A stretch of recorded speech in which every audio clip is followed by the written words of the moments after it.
Hey, how you doing? This is Adam Post, publisher of more than 1,000 comic books. Well, Bob Iger has let staff know Disney will stay woke. I don't think it's a big shock. I don't think we're all that surprised. Disney started getting woke when Bob Iger was CEO. He definitely approved a lot of it. Of course it's going to stay woke. But look, saying that publicly and announcing it publicly to the staff is important. It's more significant than people just guessing at it. As you know, there was panic over at Disney because basically the CEO Bob Chapek, for one reason or another, lost the confidence of the CFO, Chief Financial Officer, very important role at the company, as well as a lot of the other senior executives at Disney. They went and they ratted him out. They told the board of directors decides who the CEO is going to be. It's not the investors. It's not me. It's the board of directors. They get to pick who they want to keep and who they want to throw out. They're very powerful. As far as the CFO, as I cover in this video, the CFO's job really actually is that if she is concerned about the assets of the company or the strategy or the direction of the company or how they're handling certain expenses and strategic things they're doing,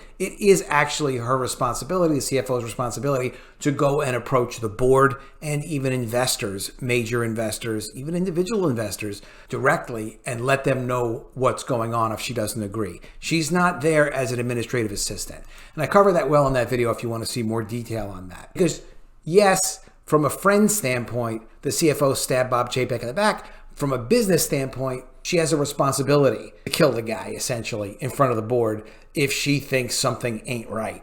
Okay, even though Bob Iger said he's going to keep Disney woke, it doesn't mean it's going to stay woke. He has a lot of power. The board has a lot of power over him. And there are some other billionaires that are floating around Disney that do want changes. This guy's Dan Loeb, but there's another guy named Nelson Peltz, who was a Trump supporter, who is also wanting changes at Disney and does not approve of Iger. He wants Iger out. We'll cover him a little bit towards the end. Let's get into this article from Variety so we can see what Bob Iger actually specifically said to the staff. Before we do, please be sure to subscribe to the channel. Click the bell for notifications. Give me a thumbs up when you like it. You guys have been great. The channel's growing. I really do appreciate you. Okay, Bob Iger talks Disney hiring freeze, streaming spending, and don't say gay in first town hall back as CEO. Bob Iger officially returned to his post as CEO of the Walt Disney Company on Monday, sealing it with a tweet and addressing a rapt audience of employees at a company-wide meeting. Quote, "Filled with gratitude and excitement to be back," Iger wrote on his personal Twitter account,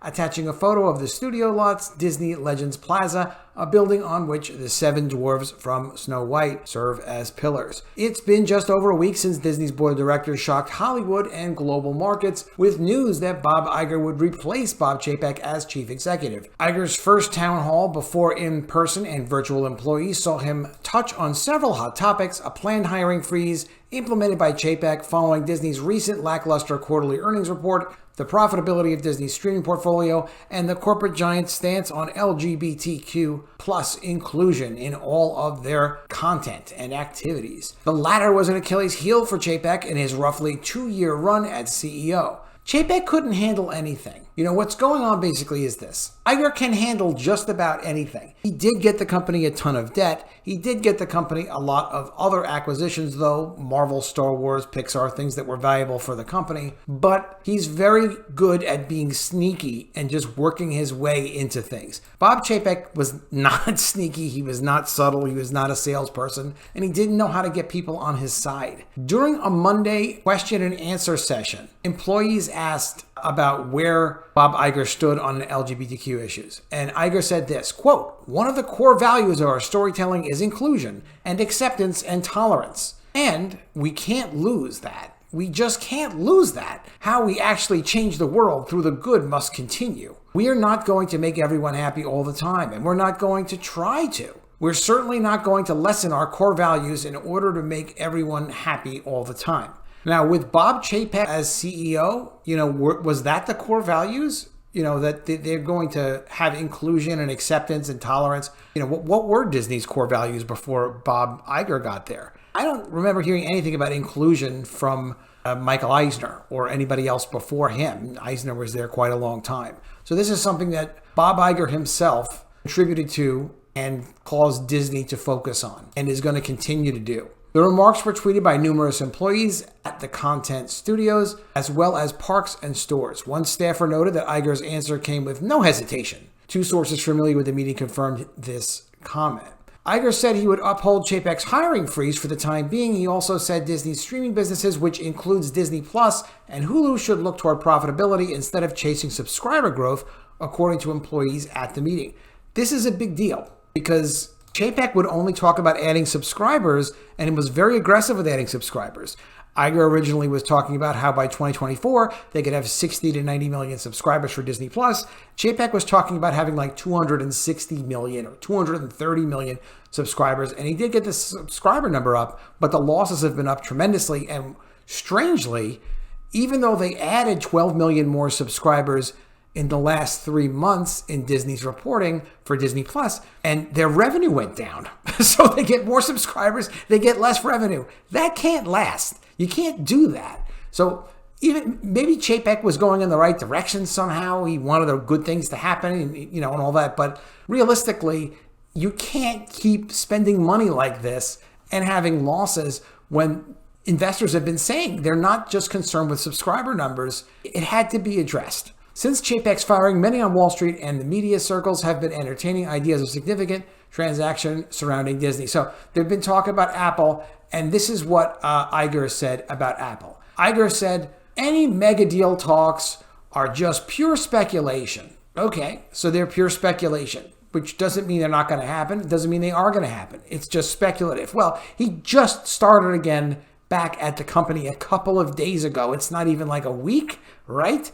So, obviously there's no firm plans for them to do any major deals. And he said they're not going to be buying any major companies either. Iger's comeback has been toasted by every corner of the entertainment ecosystem. People are very happy to have him back. Is everyone happy? No. So that you get an idea of what some of the competition out there is for Iger's woke ideas, billionaire Nelson Peltz says a Trump win would be good for America because he's done amazing things for the economy. This was talking about Trump in 2020. Peltz does not approve of Iger. He didn't want Iger coming back. He doesn't like Iger now. Wall Street Journal reported late Sunday Nelson Peltz Trian accumulated over $800 million in Disney stock earlier this month, opposed Iger's return as CEO. Nelson Peltz is a billionaire. So is Dan Loeb. Dan Loeb didn't necessarily say that he opposed either Chapek or Iger, but Nelson Peltz has said he directly does oppose Bob Iger. Nelson Peltz has also already had success interfering with other companies' boards. He's been on the board of a number of companies, and his people at his company have done that as well. They got a board seat on this company, Janus, messing with the company, causing them to look at cutting costs. He also, this was him stepping off Janus's board and putting another one of his guys in his place. He messed with GE, and he actually got on General Electric's board. He also was fighting with DuPont for quite a while. DuPont is a major multi-billion-dollar chemical company. Here's him getting on the board of General Electric. So if there's going to be change at Disney at all, it's going to come from somebody from the outside. It's not coming from Bob Iger. It's not coming from the board of directors, at least not as currently constituted, not the current board members. However, that can change. Dan Loeb did get another person on the board. What I would say is we know that Disney is woke. We know they seem to not completely care if they go broke. Bob Iger is there to kind of smooth things over while they continue their agenda. Unfortunately, that is what it looks like. But it's not going to all just be up to Bob Iger. He is going to have some competition. That said, if you support Disney, if you like what they're doing, consume all their products. If you don't like what they're doing, then go look for independents that support the kind of things that you support. Of course, you don't have to support Disney. All right, let me know what you think of all this in the comments below. Be sure you are subscribed to the channel.